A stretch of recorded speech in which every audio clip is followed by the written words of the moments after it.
नमस्कार विद्यार्थी मित्रांनो, तुम्हा सर्वांचं स्वागत आहे फार्मा स्टडीग्राम या माझ्या यूट्यूब चॅनलवर. तर आजच्या लेक्चरमध्ये आपण पाहणार आहोत कार्डियाक कंडक्टन्स सिस्टीम. तुम्हाला सर्वांना माहितीच आहे की एका मिनिटामध्ये आपले 72 टाइम्स हार्टबीट्स होत असतात. तर मग ते हार्टबीट्स कसे जनरेट होत असतात, तर या सर्वांबद्दलच आजच्या या लेक्चरमध्ये आपण माहिती पाहणार आहोत.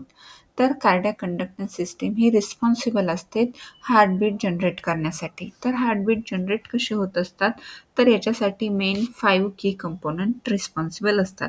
तर त्याच्यामधला पहिला आहे सायनोॲट्रियल नोड, त्यालाच आपण एसए नोड म्हणत असतो. दुसरा आहे ॲट्रिओव्हेंट्रिक्युलर नोड, त्याला आपण एव्ही नोड म्हणतो. तिसरा आहे बंडल ऑफ हिज. चौथा आहे राईट बंडल ब्रँचेस आणि लेफ्ट बंडल ब्रँचेस. आणि 5 नंबरचा की कंपोनंट आहे पर्किंज ऑफ फायबर्स.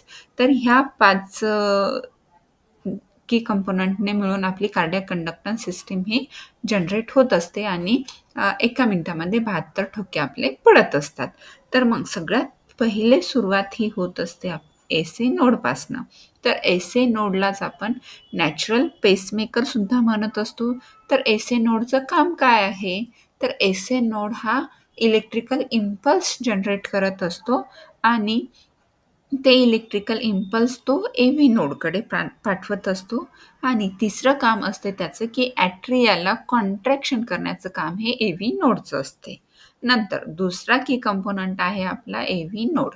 तर एव्ही नोडचं काम काय आहे की एसए नोडने पाठवलेल्या सिग्नलला डिले करतो. म्हणजेच काय होते याच्यामुळे की ॲट्रिया हा कम्प्लिटली कॉन्ट्रॅक्ट होतो आणि ॲट्रियामध्ये जमा झालेलं ब्लड हे कम्प्लिटली ट्रान्सफर होत असते वेंट्रिकल्समध्ये.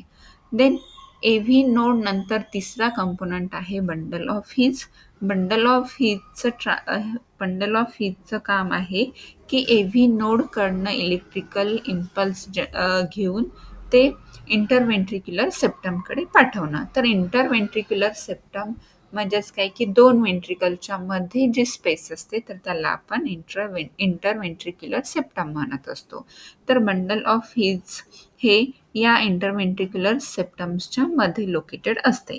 देन त्याच्यानंतर आहे चौथा component, that is the right bundle branches and left bundle branches.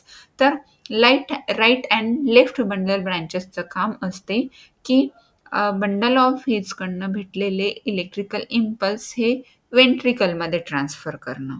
Then वेंट्रिकलकडे transfer झाल्यानंतर पाचवा की कंपोनंट आहे पर्किंग ऑफ फायबर्स.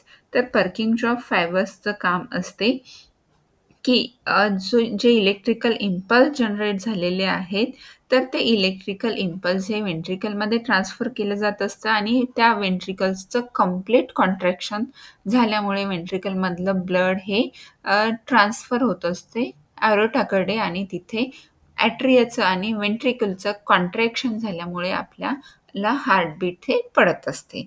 जर तुम्हाला हा कन्सेप्ट कळाला असेल तर व्हिडिओला लाईक करा आणि माझ्या चॅनलला सबस्क्राईब करा. Thank you for watching this video.